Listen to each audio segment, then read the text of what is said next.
Now, the showdown over the WFI election shows no signs of abating after close aide of Brij Bhushan Sharan Singh was appointed as the new WFI chief.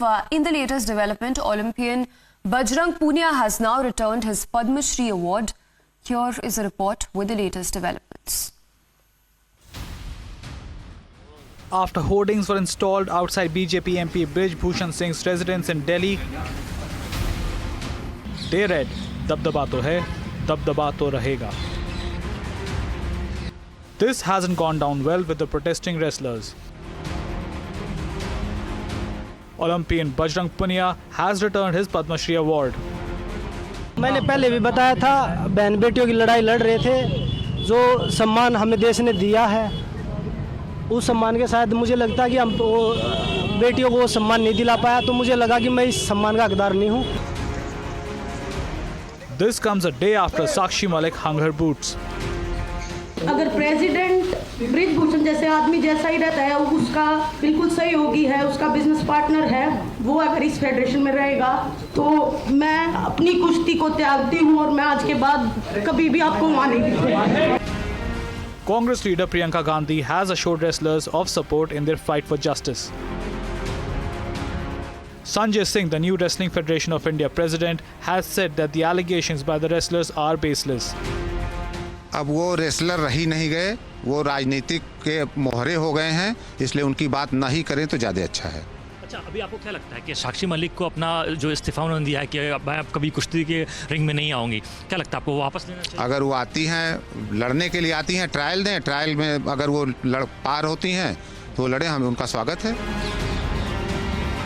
The disgruntled wrestlers feel that the centre has failed to keep its promise. Bureau Report, Republic TV.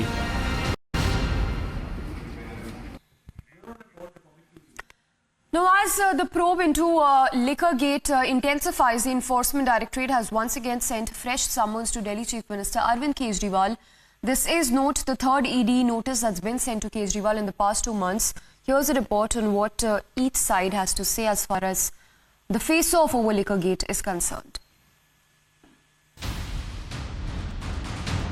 The Enforcement Directorate has summoned Arvind Kejriwal for the third time in the Delhi liquor policy case.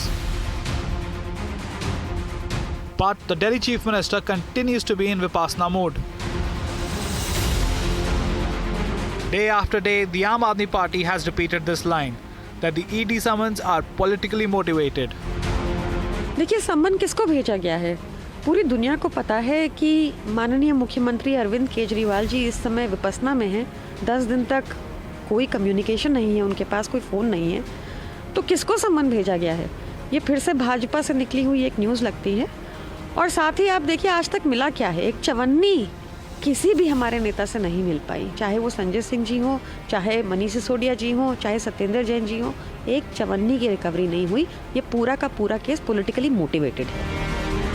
The agency feels that the Aam Aadmi Party should be made an accused in the case for receiving kickbacks. The BJP claims that the buck stops at Kejriwal in the liquor policy case. क्या केजरीवाल जी शराब घोटाले पर जो सवाल हम पूछ रहे हैं, 2.5% से 12% कमीशन कैसे हुआ, होलसेल कैसे प्राइवेट सेक्टर को दे दिया गया, किस प्रकार से ब्लैक लिस्टेड मैन्युफैक्चरिंग कंपनी को आने दिया गया, करोड़ों रुपए के जो है मुनाफे उनको कमाने दिए, क्या इनका जवाब देने के लिए ईडी के पास जाएंगे या तीसरे समन को भी बहाना बनाकर विक्टिमहुड कार्ड खेलकर स्किप करेंगे? How long can Arvind Kejriwal dodge the investigating agencies? Bureau Report, Republic TV.